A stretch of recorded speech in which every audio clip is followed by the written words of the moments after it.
Has that made you hungry or what? Carbonara of dreams is where I'm headed. Thank you for your company. I'll see you later with more business news.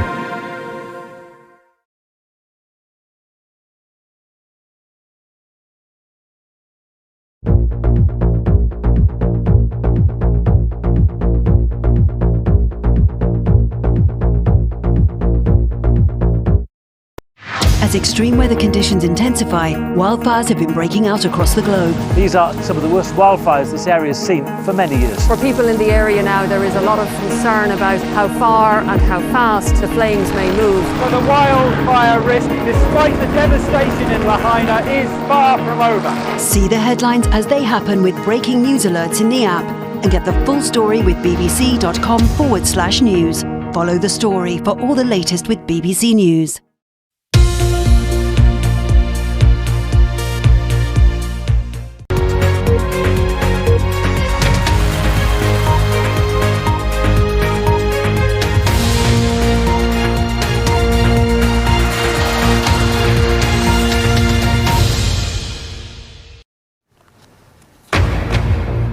Live from London, this is BBC News. There are growing calls for a humanitarian pause on hostilities in Gaza so that aid can be let in. UN aid workers have warned they could end their operations in Gaza later today because of a lack of fuel. And astronomers in the UK have made the biggest ever model showing the evolution of the universe all the way from the Big Bang to the present day.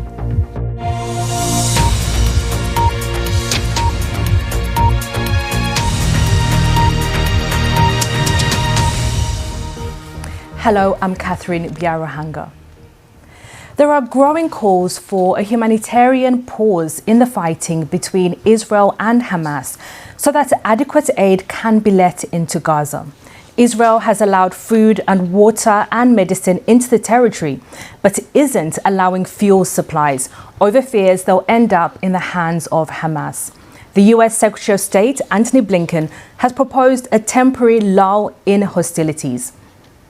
The war between Israel and Hamas is having repercussions in every corner of this volatile region.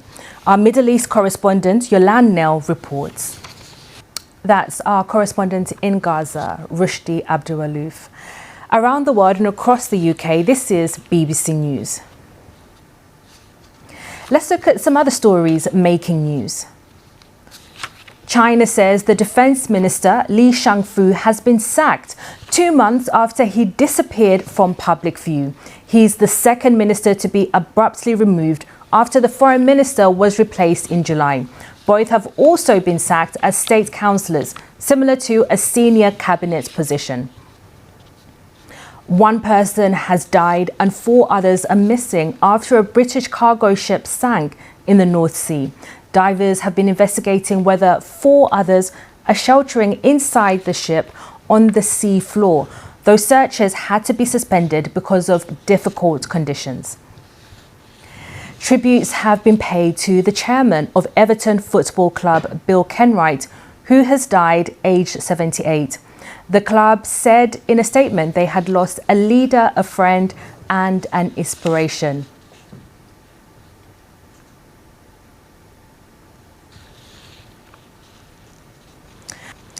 You're live with BBC News.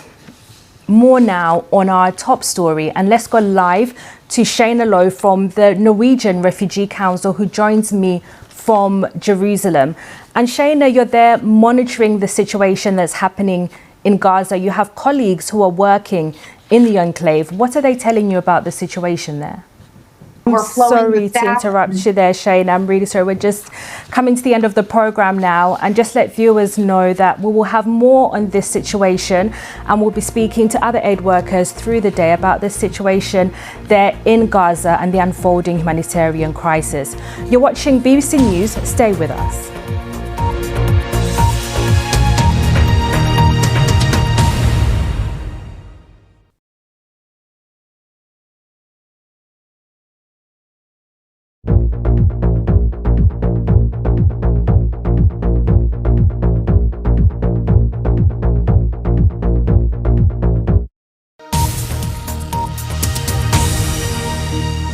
Now on BBC News, the latest business news from across the globe. World Business Report.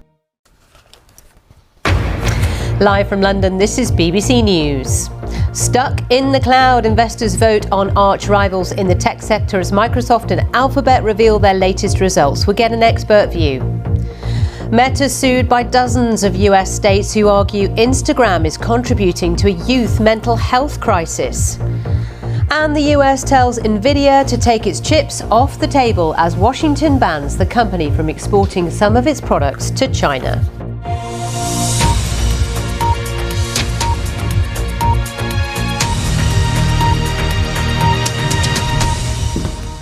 Hello, I'm Sally Bundock, which means it's time to get down to business. And we start with the latest numbers from two tech giants. And if we look at Microsoft to begin with, it beat Wall Street's expectations in its latest quarterly results. So it would seem that cloud computing, its PC businesses, and growing the AI moving into that early is reaping rewards. So revenues at Microsoft were up some 13% to $56.5 billion in the quarter to the end of September. If you contrast this with Alphabet, the owner of Google, it also enjoyed a big hike in revenues, up 11% to $76.7 billion, but its shares slipped by 5% in after-hours trade as investors were unimpressed with the progress of Google Cloud. So what's going on? I spoke to Russ Frushtick, who's a co-founder of Polygon. He's a tech and gaming journalist. I asked him first about his take on Microsoft. Fiona, thank you so much. Good to see you. Fiona Cincotta there. We'll see you again soon. Around the world and across the UK, this is BBC News.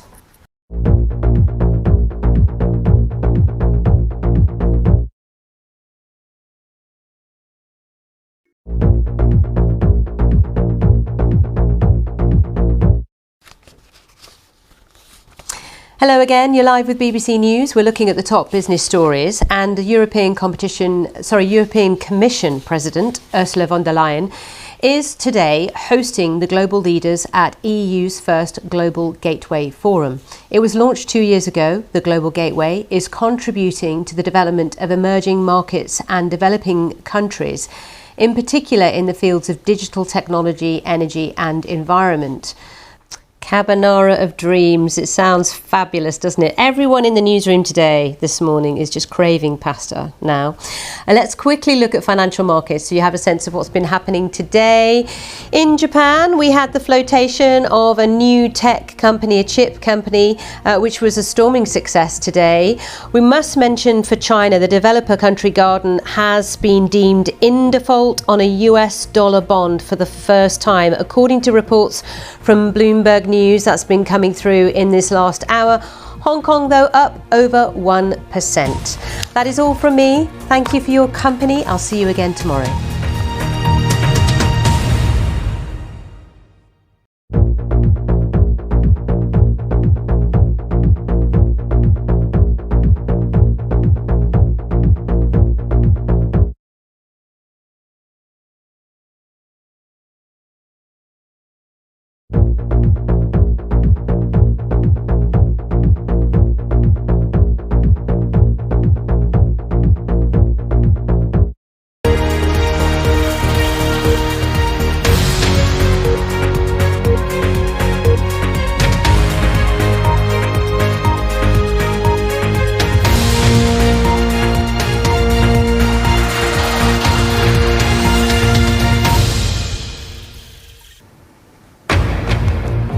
Live from London, this is BBC News.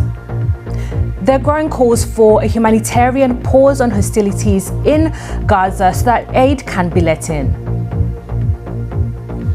UN aid workers have warned they could end their operations in Gaza later today because of a lack of fuel. And astronomers in the UK have made the biggest ever model showing the evolution of the universe all the way from the Big Bang to the present day.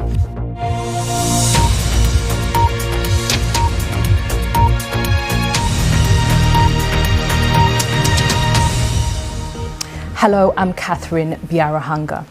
There are growing calls for a humanitarian pause in the fighting between Israel and Hamas so that adequate aid can be let into Gaza.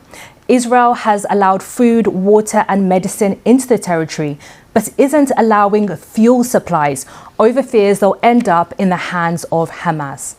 The US Secretary of State Antony Blinken has promised a temporary lull in hostilities. The war between Israel and Hamas is having repercussions in every corner of this volatile region. The Times of Israel is reporting that the Israeli government has announced it will withhold visas from UN officials in retaliation for comments made by the UN Secretary General Antonio Guterres at the Security Council on Tuesday about its war with Hamas. Israel's UN ambassador said a visa had already been refused to Martin Griffiths, that's the organization's Undersecretary for Humanitarian Affairs. Our Middle East correspondent Yolande Nell reports. Correspondent there in Gaza, Rushdie Abu Alouf. Around the world and across the UK, this is BBC News.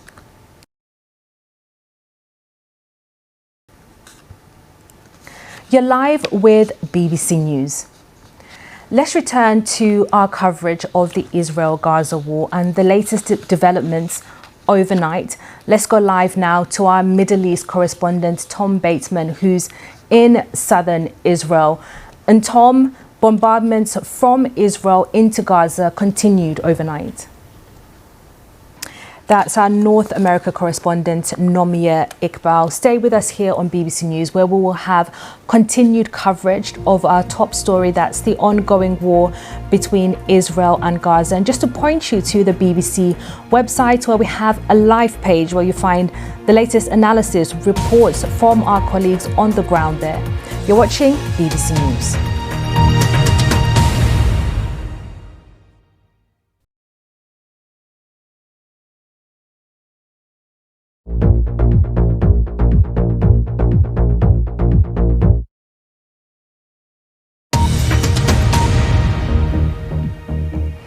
This is BBC News, the headlines. There are growing calls for a humanitarian pause on hostilities in Gaza so that aid can be let in. UN aid workers have warned they could end their operations in Gaza later today because of a lack of fuel. And Hollywood megastar Arnold Schwarzenegger speaks to the BBC about his new book on how to be successful.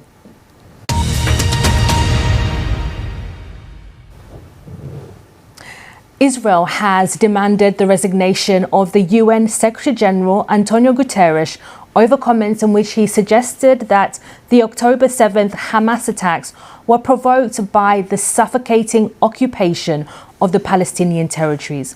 Israel's Foreign Minister Eli Cohen cancelled a planned meeting with Antonio Guterres over his comments.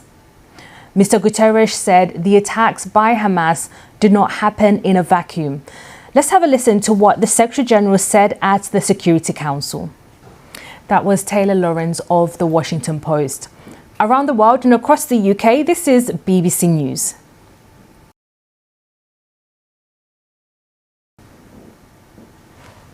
You're live with BBC News. Here in the UK, hospital failings are still causing too many deaths from sepsis. 10 years after a report highlighted steps that could be taken to drastically reduce fatalities. That's according to the Ombudsman, which handles NHS complaints. With more details, here's our health correspondent, Dominic Hughes. The funny Arnold Schwarzenegger, and we'll be back too with more news after this short break.